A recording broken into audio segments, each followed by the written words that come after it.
Thanks, everybody. What a great morning we've had. Huh? That was what a wonderful set of talks and speakers. Really enthusiastic, and we're going to have even more now. So we're going to have a great afternoon. So I'd like to first of all start by introducing you to Heather McDade, who works for Fair Feast, and she's going to talk about something really interesting, which is overcoming deer overpopulation and feeding the community. Over to you, Heather. Thank you very much, everybody. I'm really happy to be here. As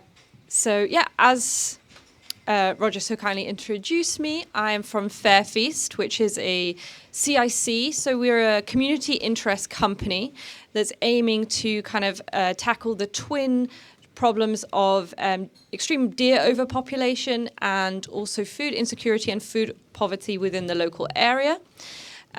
So a little bit of a timeline. Fair Feast, we've been working on this project for over a year, but we only launched, so got kind of up and running and made our first donation in January. So we're super new. We're super excited to be here. My role, so I am one of the directors of the CIC. I was kind of involved from the initial stages, particularly developing the distribution network, which I'll talk about a bit more later. My colleague Helen Stewart runs the CIC day-to-day. Unfortunately, she's not able to join us today due to another work commitment. She's really sorry to miss it. But as an organisation, we're all about collaboration. So I'm really happy to be here and to hear what all of you are doing and to hopefully share a little bit of something interesting from our pilot project. That's the other thing to say. This is a pilot project that we're running for the next 5 years. Excuse me. So lots to kind of learn and grow as we go. So a little bit of an insight first into the project area and the land that we're working on. So Fair Feast, we are based in Perthshire, in Highland Perthshire, just outside of Pitlochry. So a little bit of away from here, but we're on the edge of the Cairngorms National Park Authority, so we kind of have that crossover area of the Cairngorms. So this is the project area, Knockbarry Farm, and it's an area of really high biodiversity. So the majority of the land is triple SI, so Site of Special Scientific Interest, and SPA as well. It's got many notable bird species, including black grouse. It's one of Perthshire's most important breeding grounds for black grouse, is the moor there. Also golden eagle, nightjars, hen harriers, curlews, many more bird species as well. It's kind of a very interesting, with very ranges of different habitats, including peat, wet and dry moorland, and so on. We are very lucky to have botanist Ben Avery's has, for many years, brings his students up onto the hill to kind of teach about this type of habitat. And so he has done a bit of a kind of study for us on the vegetation we have at this point in time. And that is something that we're going to be able to kind of track as the project progresses, see what impacts the project has on the environment. So that's something we're really excited to see. So the project area, it has an extremely high deer density. So this is from this figure here, 47 per kilometre squared. That's come from a NatureScot survey, helicopter survey in 2022. At the time, that's almost 5 times, more than 4 times the government recommended maximum deer density of 10 per kilometre squared. So it's a huge, huge overpopulation. There's about 650 deer on the moor. And this is historically unprecedented. That's something that's important to note, is that this is not an area which has traditionally had very high deer density. And so there's not necessarily the infrastructure in place to manage them. It's also these are all red deer. In case you're wondering, they are all red deer in the project area. So we're going to watch this short clip now, which is just hopefully to give a little bit of a sense of the place and introduce how we're going to approach this kind of issue of deer overpopulation.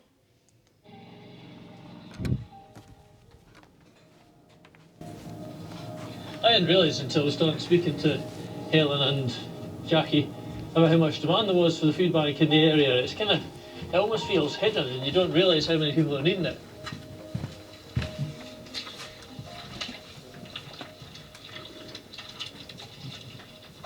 That's one of the things that I was keen to be involved, because you see a lot of damage to the hill, to the damage to all the kind of alpine plants and the heathers, a lot of trampling on the peat, which is exposing the peat and then causing that release of carbon, and then also all the damage to the farmland. There's a lot of damage to the agricultural fields, to the grasses, and removing a lot of grazing for the sheep.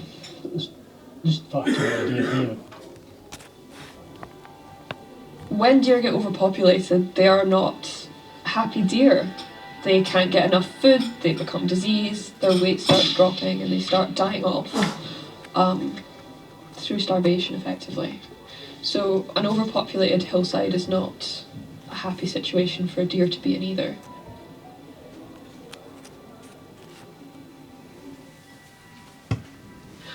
So I ended up speaking to Mike at the Cairngorms National Park Authority, and I said, you know, would it be possible to maybe get a small grant to hang up a couple deer in the garage until I can figure out sustainably how to donate them? So he managed to find me some funding as part of the 2030 vision to facilitate the deer larder and processing unit. The majority of all the venison we produce will end up going to the food banks in sausages, meatballs and burgers.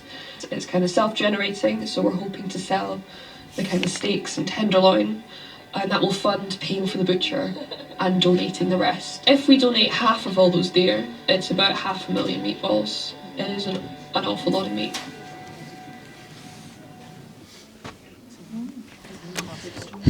Yeah, so hopefully that kind of, I think Malcolm and Helen say it better than I ever could, that kind of connection to the land, the impact this level of deer is currently having on the land. It's very damaging to the farm and also to the biodiversity, and kind of also really links in super well with what Alan was saying earlier about kind of the impact on our deer of them being overpopulated, of them being underweight and these sort of thing. So how we are aiming to kind of address that, our model is, we're taking an innovative model where we have an on-site deer larder and butchery. And so we have received funding from the Cairngorms National Park Authority and also the Lottery Fund to build this deer larder and butchery.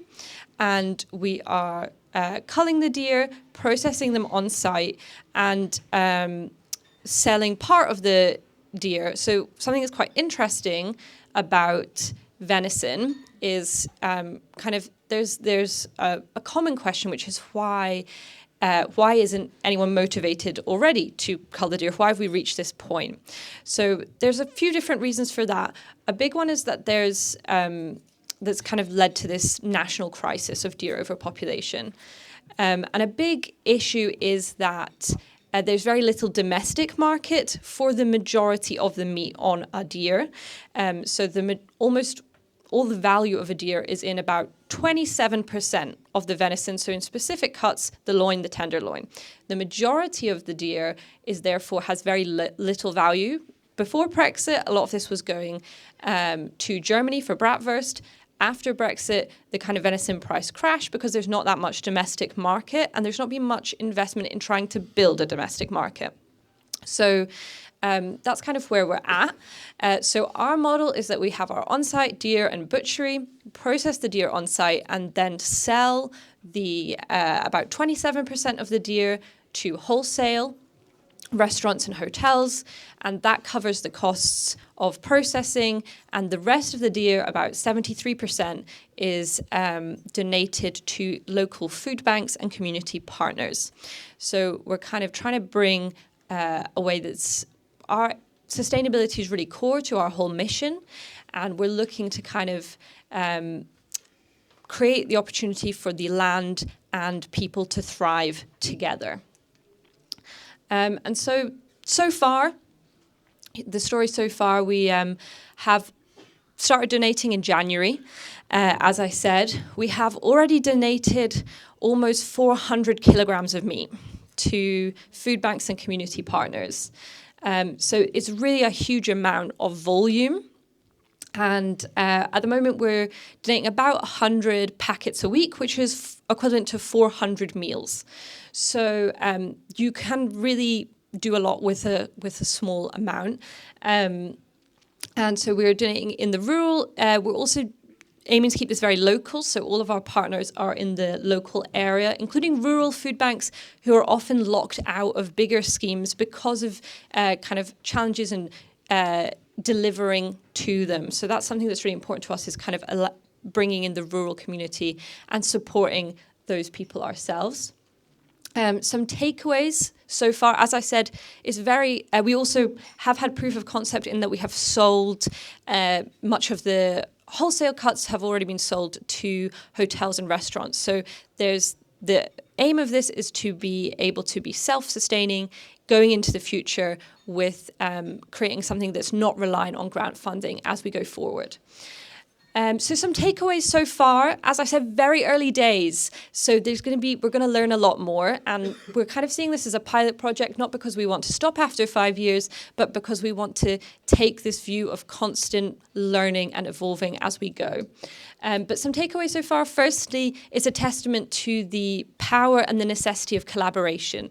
You know, each person, whether it be Malcolm out on the hill, Helen managing day to day, the butcher, the food banks, everybody's bringing their own expertise. And without that, it wouldn't be possible to make this project possible. So it's kind of really, collaboration's really at the heart of what we do. It's also kind of the importance of building those partnerships early and doing your kind of constantly listening to stakeholders as you go. So that was kind of a big part of what I was doing, is making connections with food banks. And a year ago, before we had any money or anything, we were like, what do you need from us to make this be a success? What products do your clients want? What cooking facilities do they have, you know? And building our whole project based on what is needed and what is going to be the most beneficial for your specific local community. So that's something I think is really important. And the other thing is just kind of bringing different ideas together and seeing how we can take a new approach to an existing problem. Because this is a problem that's existed for many years, as we've discussed already today, but kind of bringing an innovative approach or looking at things from a new angle. And I think that's something that's really exciting about the seminar today, is you can see all these different things, all these different projects, and how they can interlink and how you can find those ways to amplify your impact. So that's really exciting. If you would like to know more, I would love to chat to you. Please do come and chat to me. But also, please follow along with our pilot. So here we have our website. It's Fair Feast. It's pretty simple. You can subscribe to our newsletter. So we will be kind of emailing out updates as we kind of go along. You can also email us at info@fairfeast.co.uk, and that's where myself or my colleague Helen will be happy to reply to you. But yeah, please do come and speak to me. We'd love to see how the project continues and how we can kind of help others also interested in looking at this as a model for approaching these challenges in their local area. Thank you.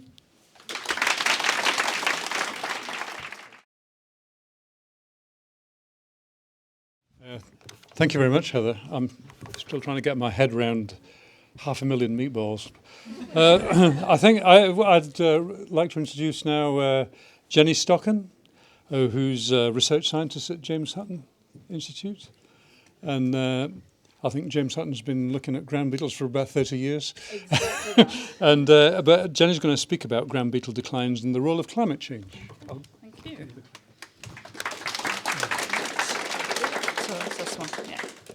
Hello, right, okay, so I was asked to talk about insects and climate change, so I'm going to start by talking about that in a very general sense, But what I really want to highlight is this example from the northeast of Scotland is our long-term monitoring of ground beetles at our research farm at Glensock. So how can insects be affected by climate change? Here are just some examples. So obviously habitat alteration, thinking about ponds drying up during drought events, floods washing away riverbeds. It can cause phenology mismatch because plants can respond about 6 times faster to alter their phenology about 6 times faster than insects can. So if an insect requires a plant at a particular stage of its life, say bud burst, then we might be out of synchrony. It can also, things like drought can also cause changes in how a plant smells to an insect. So if it's trying to locate a host plant to lay eggs on, the odour might be different. It can cause changes in plant quality, so the nutritional status of the plant, and that can affect how an insect grows and develops. Of course, with climate change, we're expecting an increase in invasive non-native species, thinking about harlequin ladybirds in particular in competition with our native ladybirds. And also insects have a kind of limited thermal tolerance. They have a range of temperatures at which they can function normally, and above and below that, there can be impacts on their behaviour, on reproduction, and ultimately on their survival. So how can they adapt? They can move, so they can move uphill or up, to higher latitudes. They can change their behaviour in some cases. So for example, wood ants, if it gets too hot, they move to this bimodal distribution, activity distribution, where they effectively have a siesta in the middle of the day, or they might shift their foraging patterns and use more shaded routes or underground routes to avoid the worst of the heat. And sometimes they can alter their phenology sometimes, and I'll talk about that, a couple of examples of that later, or evolve new traits such as increasing egg laying. So on to the example I'm going to talk about today. So we are part of the Environmental Change Network. This is a network of sites across the UK. You can see them on the map there. And this has been running for 30 plus years now, started in 1993. And this network of sites monitors all sorts of things from air quality, water quality, soil, plants and animals. And one of the things we look at is ground beetles. So this is the family of beetles, the Carabidae. And very briefly, just to say what has changed at our site. So there's been some habitat changes. There's been increase in woodland. We've had peatland restoration. There's been some riparian restoration. It is a working farm though as well. And in terms of climate, we have seen an increase in precipitation and an increase in temperature. So this, apologies for all the graphs that are about to follow. This is what we're seeing at Glensock. So this is the number of beetles, the number of ground beetles that we have tracked over 30 years. So something weird happened in 1997. We have a huge peak. It was quite warm, but there's been warm years since, so I'm not quite sure what happened there. And then we have this downward trend, and then it's bumbling along, and then maybe there's a slight cause for optimism at the end, slightly starting to go up again. But 1994 to 2024, a 30% decline in the number of ground beetles. In terms of the number of species, that is declining as well by about the same amount, about 37% trend. 37% decline in 30 years. So we're seeing year on year fewer beetle species on our site. And looking through the last few years' samples, I was worried that we were starting to just see a few species dominate. But that is the case. So the last 3 years, we're getting the samples dominated by just 1 or 2 different species. But before that, the trend in diversity, the Shannon Index of Diversity, seems to be going up. So that's maybe another reason for optimism. The other thing we can do is look at different habitats. So we monitor 3 different habitats. We look at grassland, which is grazed by sheep and cattle. We have a moorland site and we have a peatland site. And this is a log scale now because we have many more beetles on the grassland site. So it's just to put them on the same graph. So the grassland site is doing quite well. Well, it's declined a bit, but it seems to be going up again. So that's another reason perhaps for some optimism. The peatlands and the moorland sites, both going down, and then something weird happening in the last few years. Interestingly, this was when our peatland restoration started, but the trend's still going down thereafter. Maybe there's a lag effect. And this was the year we accidentally burnt our traps. But then they seem to have recolonised quite quickly. So that's an interesting feature as well. So what are the winners and the losers? Because there are some. So general trends we're seeing is that the number of large beetles is going up. Now, a lot of those large ground beetles are associated with woodland, which could be a reflection of the fact that we're planting more trees on our farm. But medium and small beetles are going down, and small beetles in particular are going down quite dramatically. Number of herbivores has gone massively up. It's over 200% increase in the number of herbivore species that we're beetle numbers that we're seeing, whereas predators are going down. Particularly specialist predators, things that eat springtails in particular, are suffering quite dramatic declines. And that shows me that there's a lot of food for the herbivores. There's a lot of plant material there, but are there enough other invertebrates? So maybe that's a sign that our smaller invertebrates are not doing so well. And then ground beetles can be broadly split into autumn breeders and spring breeders. So autumn breeders overwinter as larvae, spring breeders overwinter as adults. And we're seeing that the autumn breeders are doing okay. They're doing quite well, but the spring breeders are declining. Now, some of those are active as adults during the winter, so there might be a lack of food, they might be being predated, maybe there are not the overwintering sites that they require, so we don't quite understand that.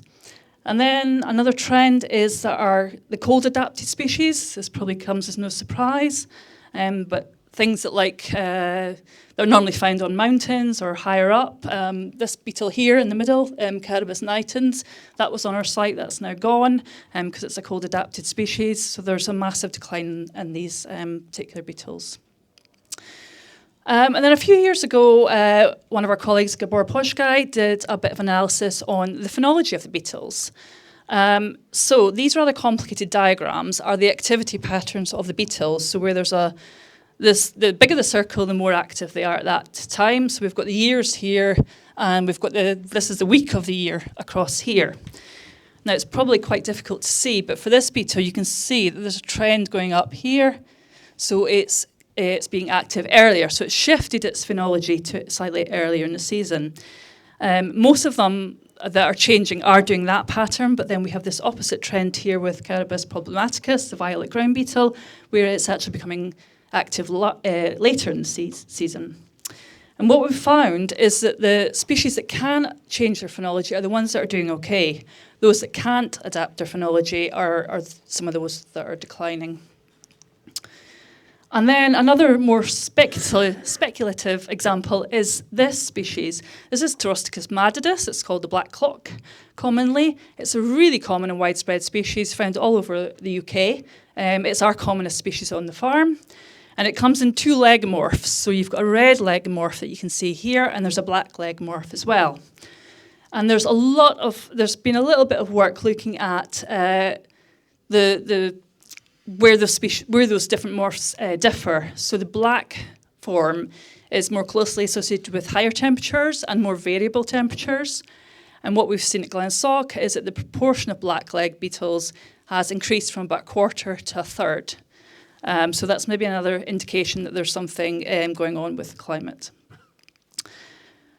So it's a very mixed picture. It's very complicated. There are winners and losers. There's some cause for concern, obviously, but some signs of optimism, perhaps. So what can we do? Ground beetles benefit from habitat mosaics. So some of those species like bare ground to sun themselves on, but they also need tall vegetation nearby to feed on. And despite being called ground beetles, some of them are arboreal as well, so they need trees. They do seem to benefit from beetle banks, if you've got space to create beetle banks. Retaining leaf litter for overwintering sites is quite important. Reducing chemical use, we've heard about that before. And also they do tend to benefit from lower grazing levels or an absence of grazing. So thank you very much. Well done, Jenni. Okay, That's yep, better. there we go. So I'm Sally Mackenzie from the Cairngorms National Park Authority, and I'm going to chat to you today about our project to bring beavers back to the Cairngorms. So Cairngorms National Park, it covers 6% of Scotland's land area. So I was just thinking, linked in with the NESBiP area of 8%, that's 14% of Scotland's land area. It's the largest national park in the UK. There's about 18,000 people live full-time, live in the park along our main watercourses down the Spey and the Dee. But that swells to over 2 million people that visit annually, and they come throughout the year. Over 50% of the park is internationally designated, and we're the headwaters for many of the key river systems, the Spey, the Dee, the South Esk, and a wee bit of the Tay. So we don't own any land, unlike a lot of the other national parks in the UK. So key to us working together, and what's really been the theme of today, is working in partnership. And we're guided by our National Park Partnership Plan, which has many freshwater targets, increasing riverside planting, the diversity and structure of riparian trees, reconnecting rivers to their floodplains, creating more ponds and wetlands, and trying to restore a functioning river ecosystem which will help us be more resilient to climate change.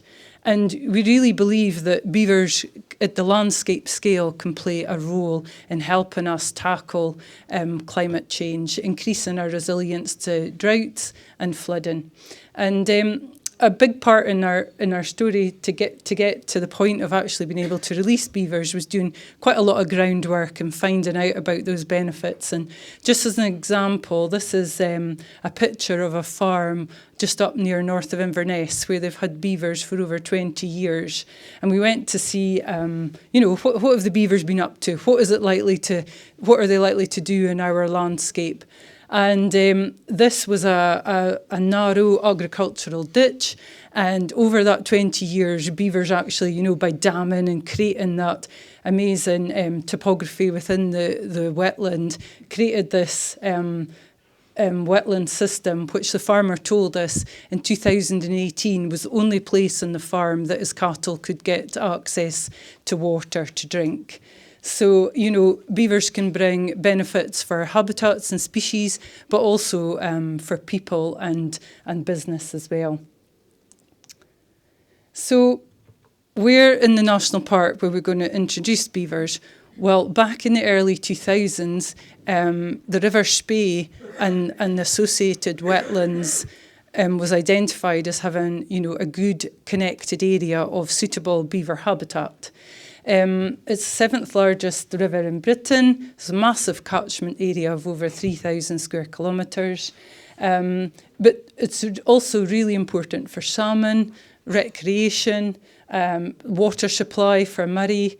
And again, like most of the rivers in the UK, starting to suffer the impacts of increased flooding and droughts. And that middle photo there, this is my dog actually having a little cool down, but that middle photo there is Aberlour and some of the floods during recent years, and the picture on the right is showing the river near Granton in drought conditions.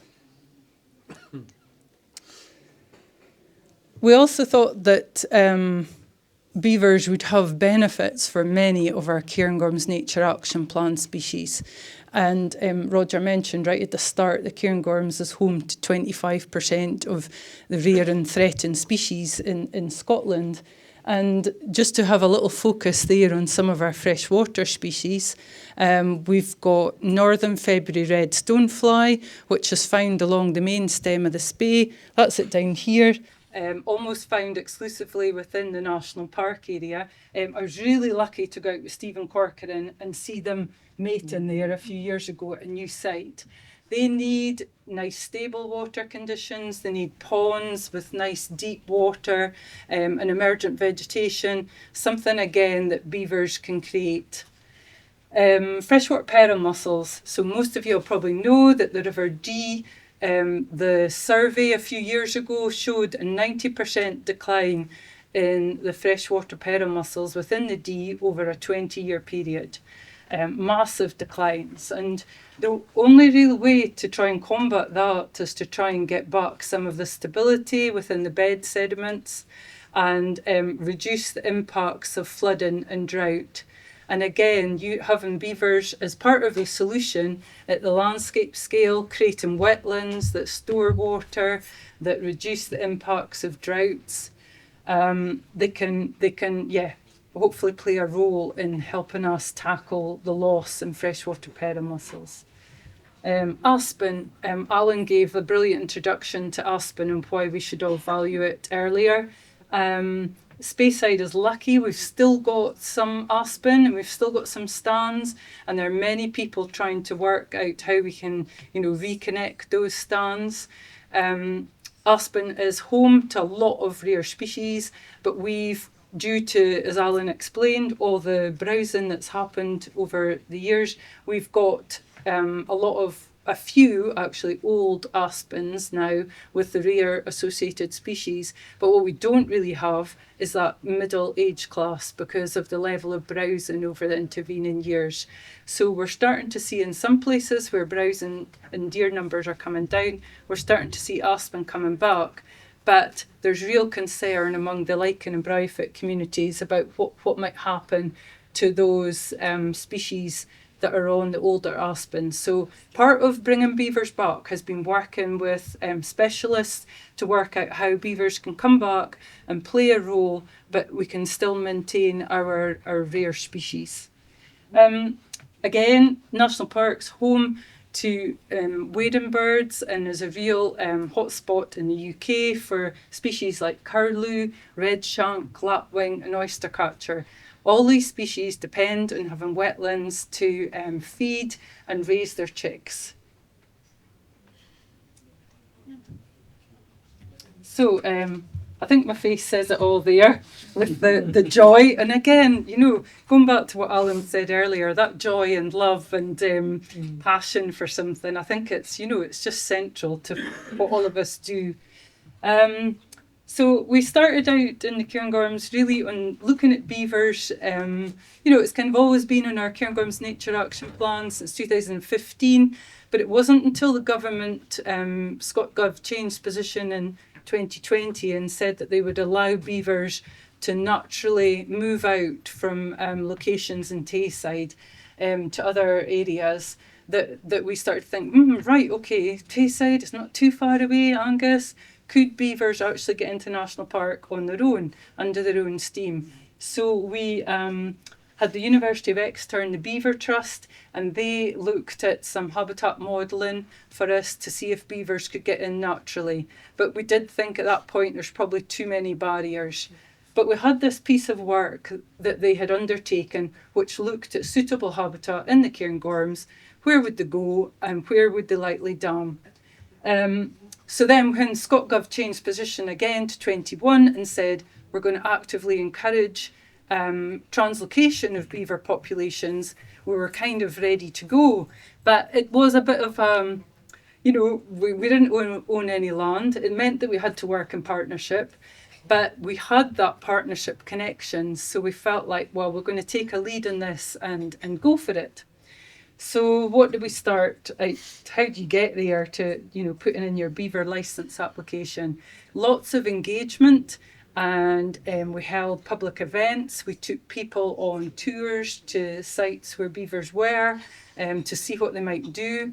We chatted specifically to agriculture, because many people, as much as probably many people in the room here today would like beavers in the catchment, lots of people are worried about the impacts of beavers. So we really took those concerns on board and continue to do so, and have set up specialist groups where we can have constructive conversation together. We were really well supported by the Beaver Trust, by Nature Scot, by people that have beavers like Argotay. We also had our local representative from the NFUS and the Spey Fishery Board as well. So all of this information went together to inform our Nature Scot Strategic Environmental Assessment, and we put in our licence.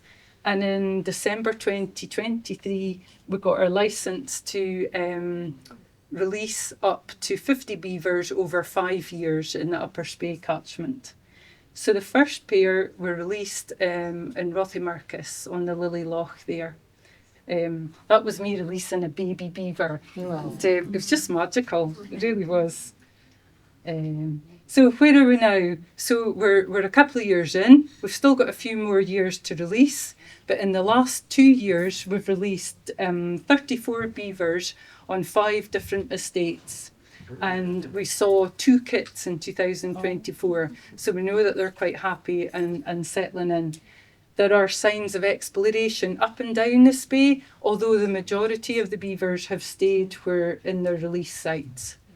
We're monitoring them using camera traps. We've got Emily here, one of our beaver rangers in the audience, who's out and she's got the most magic job in the world. And we link in with lots of different research institutes. We're looking at things like eDNA to monitor biodiversity changes. We've got acoustic monitoring. We're linking in with Vary Hall, who's a local musician. She's been listening to the sounds within the lochs. It's really fantastic. We're also using things like drone footage to really look at the landscape change. And already we're starting to see how beavers are transforming the landscape. You know, things like, you know, within a wetland, you've got a big stand of Phragmites and they're starting to create those channels and things through the wetland. In my previous job, I used to design and create and restore wetlands. And, you know, you'd have to be drawing your plans, creating your diggers, getting your planning permission. But beavers will go in and do all of that for free and better than any of us can ever design. So, yeah, they're just fantastic. So going forward, we'll have 2 full-time beaver project staff. Jonathan Willett, who can't be here today because he's in Costa Rica, is our beaver project manager. And we're really focusing on doing surveys, monitoring, but a lot of the job is about landowner liaison as well, chatting to folk if they've got any issues, trying to work out ways that we can mitigate that. And we're also working with landowners to look at new release sites. We've got a beaver monitoring and mitigation group that meet every few months, and you know, we kind of keep that dialogue open there. We recently completed a flood embankment survey because local landowners were worrying about beavers burrowing in. But actually, when we got down, you know, to the crux of it, beavers are just one part of it. You know, the climate change impacts. We're seeing erosion. We're seeing more flooding. You know, there's a whole lot of factors in there, but I think it's created a platform for us all to talk and have constructive chat. So that's just some of the signs there at the Rothimarcus, and you can start seeing that some of the beaver nibbled trees are nicely regenerating as well. It's one of the adult beavers with the wee kit, and the lodge over here hidden amongst the juniper. And just some of the Lily Loch beaver lurk. Rothimarcus is the main focus of where we're directing visitors to the national park to see beavers. And they've opened up the beaver trail. So there's lots of like really cool signposts and lots of good interpretation. And I'd just like to show you a couple of wee clips that Emily shared with us earlier, hopefully. If I just click. Yes.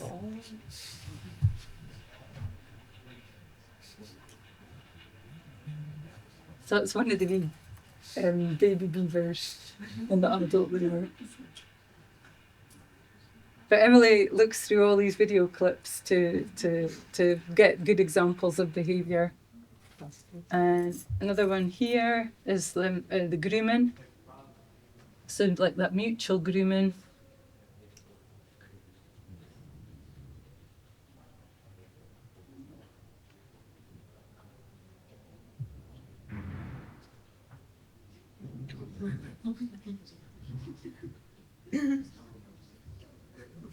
Great. So thank you very much.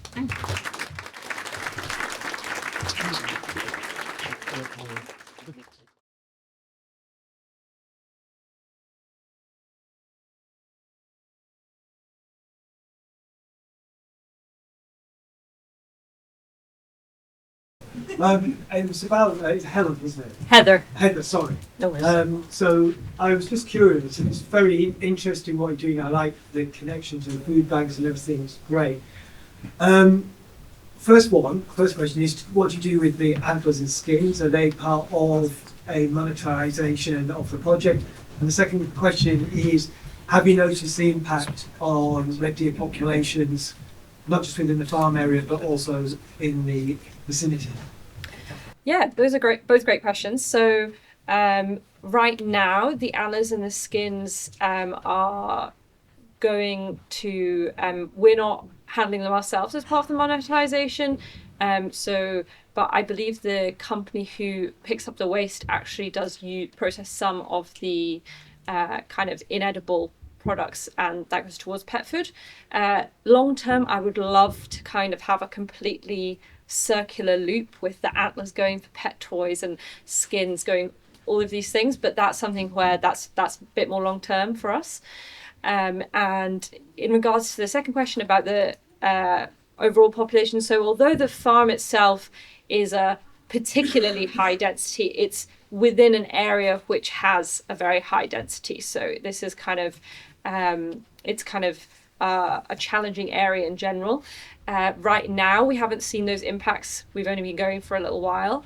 And it's worth noting that I don't know if I mentioned earlier, that prior to us having the on-site deer larder, and we were just managing the deer, the local game factory couldn't take the capacity that we wanted to be culling because there's just not that infrastructure. So it's something we will hopefully see as time goes on, but right now we'll just have to wait and see.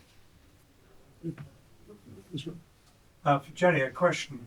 Quite interested about the beetles, not something probably a lot of people think about, but looking at your trends on the charts, I'm interested in how you're actually doing the sampling. You mentioned traps. But Yeah. How So we use pitfall traps, which are basically just a sunken cup into the ground, which we fill with a little bit of antifreeze, which acts as a preservative. Now we only have 10 traps per habitat, so it's not a huge amount. And we've looked at things like depletion effects, so we're not actually impacting the populations by having these traps. So that's what, and we run them from April to October and empty them fortnightly and just identify the catch. And we keep all the catch as well, so there's material available if anybody wanted to look at other groups as well. I was going to ask Heather, so I was under the impression that there was so much red tape with creating a deer larder that it was virtually impossible to do. Is it because the laws changed recently, or did you go through years of stuff before you managed to open? So in terms of the bureaucracy, there's definitely challenges, and we were very lucky to. So a big thing is that Helen, so she's a tenant farmer, but she has the deer management rights. That's quite an unusual case. So that's partly what made it easier than it would often be, because often you would have the landholder, the farmer, and the person who has the deer management rights could all be different people, which makes it a lot more complex.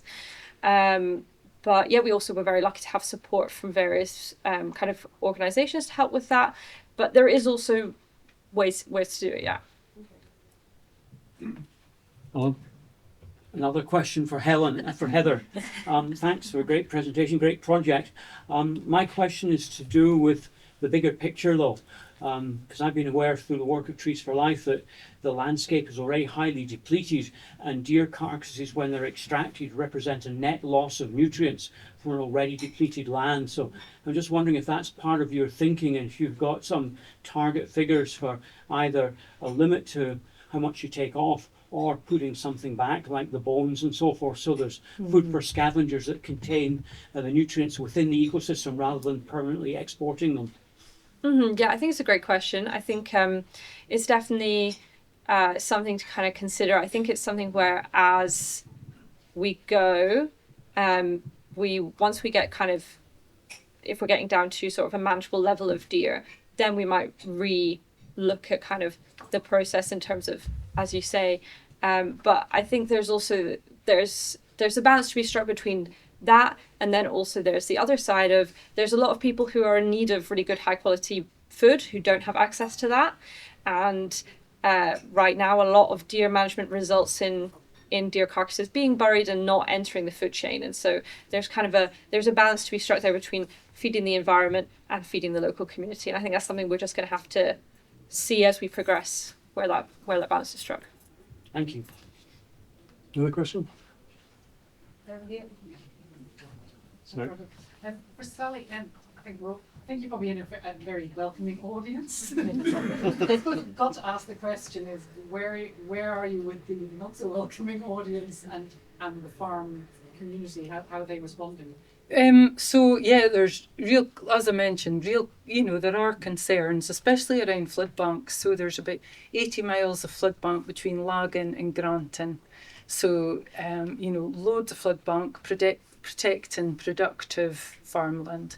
So anything else that can come and threaten the flood banks, some of them have been in place for 200 years. And so it's a continual maintenance to keep them functioning. But actually, I was out with one of our board members before we released beavers, 2021, a couple of months before we released the beavers, and the whole of the Strath was completely flooded, So we are seeing big flood events and breaches with or without beavers. So I think beavers are just one thing in what's causing farmer fear and frustration. And I think there's a real conversation, and we are having those conversations now, together. We've got a forum where we can all meet and speak about it and look at maybe areas of flood banks that might be more under pressure than others, but also look for creative solutions for them to have resilience. So things like riparian planting, reducing flood bank grading, all that kinds of things. So yeah, we've definitely had some difficult conversations, difficult times, and been called a few choice words, which I won't speak. But but I think it's all part of all of us. We've all got to have resilient catchments, and beavers are just part of that role. And in some places, the will on a landscape scale, they're creating that wetlands that are essential for all of us, and we've lost so much of. They're bringing them back, but it's ways that we can work now with the infrastructure that we've got. We've got a floating railway that goes across Inch Marshes. There's lots of things there at risk, but I think hopefully there can be some kind of linkage between different policies, like agricultural funding, between flooding policies, everything coming together so we can learn to live with beaver in the landscape. Martin. Just a comment that we're going to look at the variance where the introduced. We've got about 12,000 beavers there now, and they manage them really well. But they've got problems with breaking flood banks, for example. They used to classicate the beaver that was doing that. Now they shoot it. Yeah. Yep. And move on. But the beavers are doing overall incredibly well. So that's their management between the farming community, landowner community, and the survival of beavers. Definitely. I chatted actually to Duncan Halley again in Norway about their situation, and he said beavers, they're just there, they're part of the landscape. Farmers know they can take them out if they want to, but he says people rarely do. So I know it is part of that whole management and bigger conversations about wildlife management and interactions. First, Heather, how many deer are we processing a week? Can you see that being replicated or franchised across the rest of the Highlands? Yeah, so one other thing for those of you who aren't familiar with how, there's many things that I've become familiar with through working with deer, is that there is a season where you can shoot deer and then a season where you can't. So right now we're actually at the end of the main season. We can be able to shoot to the end of March due to our licensing, and then you will only be allowed to shoot stags during the summer. And so it's worth noting that there's going to be a high level of seasonality in the amount of deer we're shooting. I know that we have already, within a month, we've already culled 50 deer. So it's a really high number.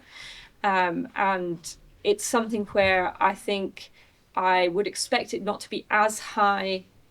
If you've got control of the problem and it's an ongoing thing, then I think it would become to a lower level. We've committed to 50 deer a year. I think that is definitely a level that could be achieved in other areas for sure. And it's something where, again, if anybody's interested in deer lives, I'm very happy to chat to you about it and also put you in touch with Helen who can tell you more.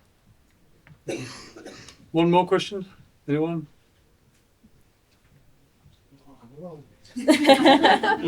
How did you manage to burn your It wasn't me. Fire got a little bit too, yeah. Our site wasn't supposed to be part of the burning, but half of them. All right. But interesting results, anyway. Okay, I think that. Thanks very much. Great.